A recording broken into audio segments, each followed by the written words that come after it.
The receipt was for just £14.80. A coffee, a bacon roll, and a slice of carrot cake. It looked like the sort of receipt anyone would throw away without a second thought. But that tiny piece of paper would uncover a secret my husband had managed to hide for years. Looking back now, I realized the signs had always been there. I just never knew how to put them together. My name is Sophie, and until 3 weeks ago, I believed I had a marriage most people only hoped for. James and I had been together for 9 years, living in a quiet suburb just outside Manchester. Life wasn't perfect, but it was comfortable. We laughed over silly television programs, argued about whose turn it was to cook, and every Sunday morning we walked our Labrador, Bailey, through Heaton Park before stopping for coffee at the same little cafe we'd been visiting for years. To everyone around us, we looked happy. And I believed we were. That's why I never questioned anything. It all started on an ordinary Tuesday evening. James came home looking tired after what he described as another long shift on a construction site in Salford. He dropped his keys onto the kitchen counter, kissed me on the forehead, and headed upstairs for a shower while I sorted the washing. As I emptied the pockets of his work trousers, something slipped onto the kitchen floor. A receipt. I almost ignored it. Then I noticed the date. Last Saturday.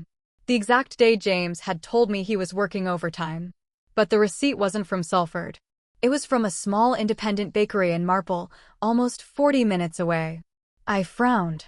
James hated driving long distances. He complained whenever we had to travel more than 20 minutes for anything. The idea of him driving all the way to Marple for breakfast made no sense.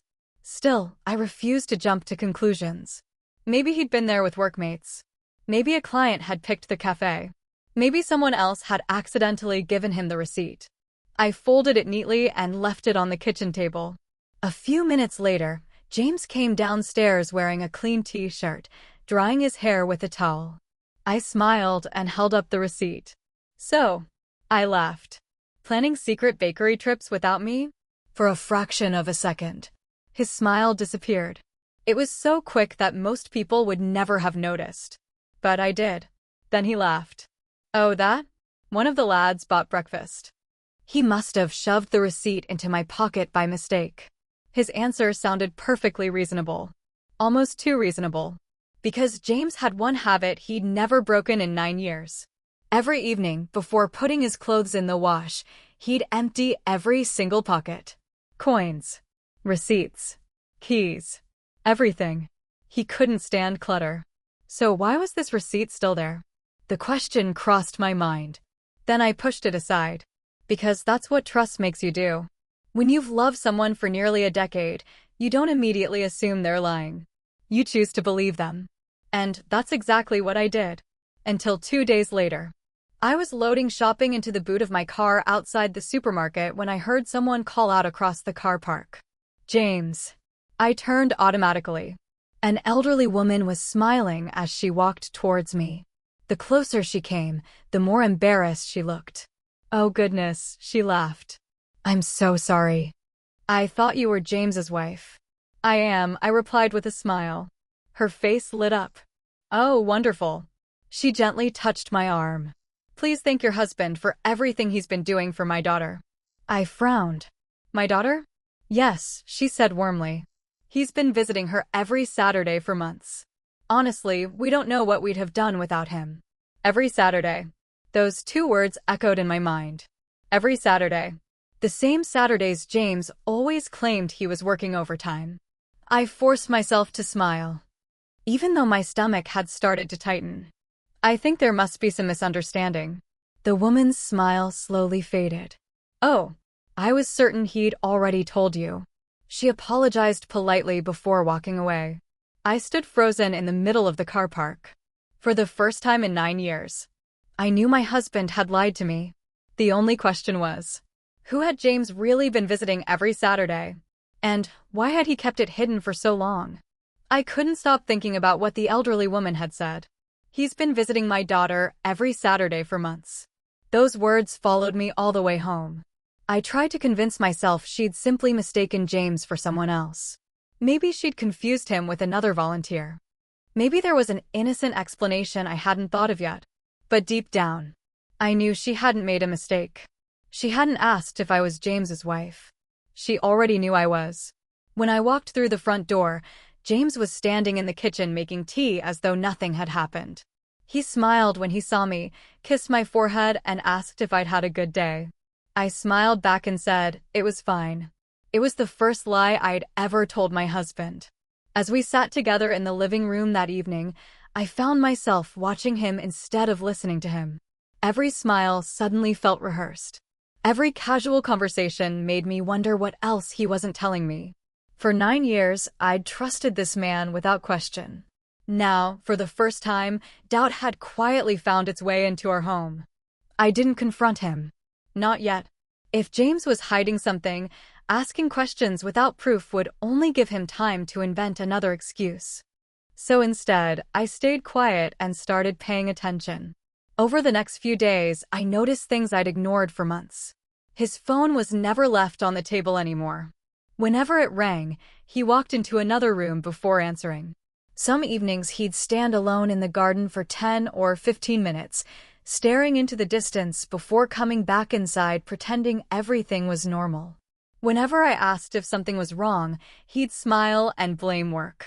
Maybe each of those things meant nothing. But together, they painted a picture I couldn't ignore. By Saturday morning, I'd already made my decision. James kissed me goodbye just after 8. "I'll probably be home around 6, he said, picking up his lunch bag. Another long day on site. I smiled, wished him luck, and watched his car disappear around the corner. Then I picked up my own keys. Following my husband felt wrong. It felt like crossing a line I never imagined crossing. But living with unanswered questions felt even worse. Keeping several cars between us, I followed him through the streets of Manchester. At first, everything looked normal, but when he reached the motorway junction, he didn't turn towards Salford. Instead, he drove towards Marple. My heart immediately began to race. About 40 minutes later, James pulled into the car park of a small community center surrounded by old brick buildings and quiet gardens. There wasn't a construction site anywhere nearby. No cranes. No builders. No machinery. Nothing. I parked across the road where he couldn't see me. A moment later, James climbed out carrying 2 large shopping bags filled with groceries. Before he reached the entrance, a little boy ran straight towards him with the biggest smile on his face. Without hesitation, James bent down, lifted the child into his arms and laughed. A young woman standing nearby smiled warmly as she watched them together. For one painful moment, they looked exactly like a happy family. My stomach turned. Every terrible thought I'd been trying to ignore came rushing back at once.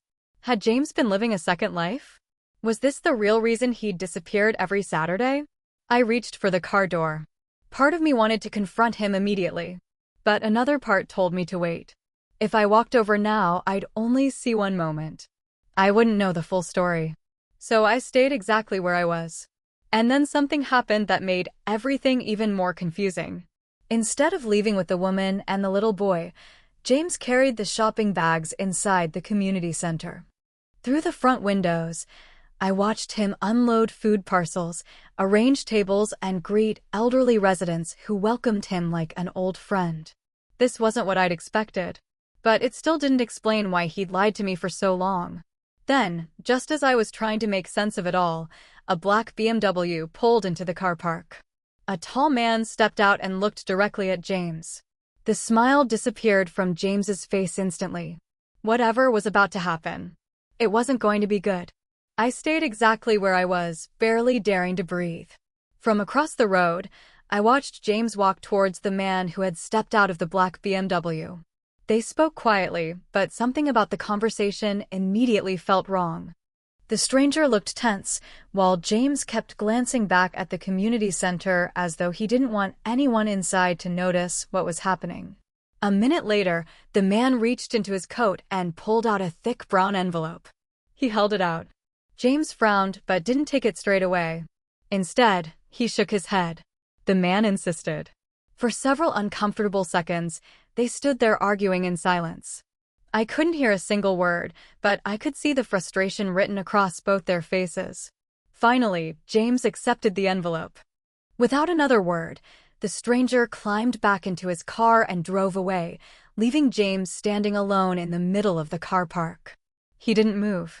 He simply stared down at the envelope as though it contained something he wished had never existed. A cold feeling settled in my stomach. Whatever secret James had been hiding, it was clearly much bigger than I'd imagined. I should have gone home. Instead, I stayed exactly where I was. Nearly an hour passed before people started leaving the community center. Elderly couples thanked the volunteers, children laughed as they chased one another through the gardens, and families slowly drifted back to their cars. James finally came outside carrying nothing except the same brown envelope. Before unlocking his car, he slowly looked around the entire car park. My heart nearly stopped. For one terrifying second, I thought he'd spotted me. But after a quick glance, he climbed into his car and drove away without ever noticing I was there. I waited until his car disappeared before getting out. Every instinct told me to forget what I'd seen and go home. Instead, I crossed the road and walked into the community center. Inside, only a handful of volunteers remained, quietly cleaning up after the day's activities. The young woman I'd seen earlier smiled politely as I approached. "Can I help you?" I hesitated for a moment before speaking. "I'm looking for James Carter." Her smile immediately widened. "Oh, you've just missed him." She laughed softly. "James is one of our most reliable volunteers." The word volunteer caught me completely off guard. "You've known him for a long time?" I asked. She nodded. "Almost 3 years." 3 years. The number echoed through my mind. For 3 years, James had left home every Saturday claiming he was working overtime. For 3 years. He'd been coming here instead. I struggled to hide my shock. If he's volunteering here, why would he tell people he's working? The young woman looked genuinely puzzled. "I honestly don't know." She paused for a second before adding something that made my blood run cold. "I thought you'd already know about Grace." Everything inside me froze. "Grace?" I whispered. "Who's Grace?" The color instantly disappeared from her face. She realized she'd made a mistake. "I'm so sorry. I shouldn't have mentioned her." Before I could ask another question, she apologized again, picked up a box of supplies and disappeared into the storage room, leaving me standing there alone. Just one name remained in my mind. Grace. I'd never heard James mention anyone by that name. Not once. The drive home felt endless. Every possibility seemed worse than the last. Another woman. A secret child. A second family. By the time I reached home, my head was spinning. James was already sitting in the living room watching football as though nothing unusual had happened. He looked up and smiled. "You're home. Everything all right?" For a moment, I almost confronted him. Instead, I forced a smile. "Just tired." He accepted the answer without another question. That night, long after he'd fallen asleep, I went downstairs to throw away the rubbish. As I lifted the kitchen bin lid, something immediately caught my eye. The same brown envelope. It had been ripped open. Most of the papers inside had disappeared. Only one torn piece remained at the bottom. Curiosity got the better of me. I picked it up and unfolded it carefully. It wasn't a letter. It wasn't a bill. It was part of an official birth certificate. Only a few words were still readable. Child's name, Grace Carter. My hands began to shake. Grace Carter. My husband's surname. At that moment, every explanation I'd tried to avoid suddenly felt terrifyingly possible. Who was Grace Carter? And why did she share the same surname as the man I'd trusted for the last 9 years? I didn't sleep that night. Every time I closed my eyes, I saw the same words over and over again. Grace Carter. By morning, I'd convinced myself there was only one possible explanation. James had another family. Another life.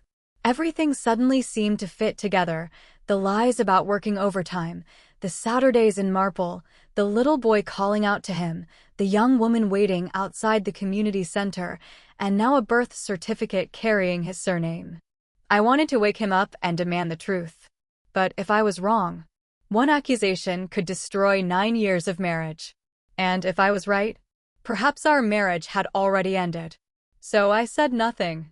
Instead, I carefully slipped the torn piece of paper into my handbag and waited. The following morning, James left for work just after 7. As soon as his car disappeared, I drove straight back to the community center. I needed answers from someone who had nothing to hide. The young volunteer recognized me the moment I walked inside. This time, I didn't waste a second. I placed the torn birth certificate on the table between us. "Please," I said quietly. "I deserve to know who Grace Carter is." She stared at the paper for several seconds before letting out a slow sigh. Then she looked me straight in the eyes. "Grace isn't James's daughter." For a moment, I couldn't even process what she'd said. "What do you mean? If she's not his daughter, why does she have his surname?" The volunteer pulled out a chair and asked me to sit down. What she told me next changed everything. 3 years earlier, a young woman named Hannah had arrived at the community center with her newborn daughter after escaping an abusive relationship. She had no family nearby, very little money, and nowhere safe to turn. Grace's father had disappeared before she was born, refusing to acknowledge her or provide any support. James had met them while volunteering. At first, he simply helped carry shopping and repair things around the center. Then he started driving Hannah to hospital appointments, helping her complete legal paperwork and making sure Grace always had food, clothes, and somewhere safe to play. Over time, James became someone they could rely on. Someone they trusted completely. Months later, Hannah became seriously ill. Terrified that something might happen to her, she asked James if he would agree to become Grace's legal guardian until other arrangements could be made. It wasn't an affair. It wasn't another marriage. It wasn't a secret child. It was a legal responsibility to protect a little girl who had nobody else. I sat there speechless. The receipt from the bakery suddenly made sense. The shopping bags. The Saturdays. Even the little boy I'd seen that morning wasn't James's son at all. He was simply another child whose family volunteered at the center. One question still refused to leave my mind. If that's true, why didn't James tell me? The volunteer looked down before answering. Because Hannah was terrified her former partner would find her. Only a handful of people knew where she was living. James promised to keep everything confidential. He believed that breaking his promise could put both Hannah and Grace in danger. For the first time in days, the tears came. Not because James had betrayed me, but because I'd spent the last week believing the worst about the man who had quietly spent 3 years helping people who had nowhere else to turn.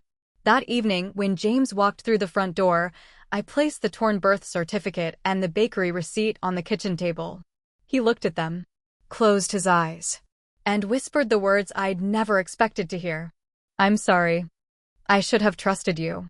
For the next hour, he told me everything from the very beginning. Every Saturday. Every promise. Every secret. Not because he wanted to deceive me, but because he believed protecting Hannah and Grace meant protecting their lives. When he finally finished speaking, I reached across the table and took his hand. "No more secrets," I said quietly. "We're husband and wife. If you're carrying something this heavy, you don't carry it alone." A few weeks later, James introduced me to Hannah and little Grace.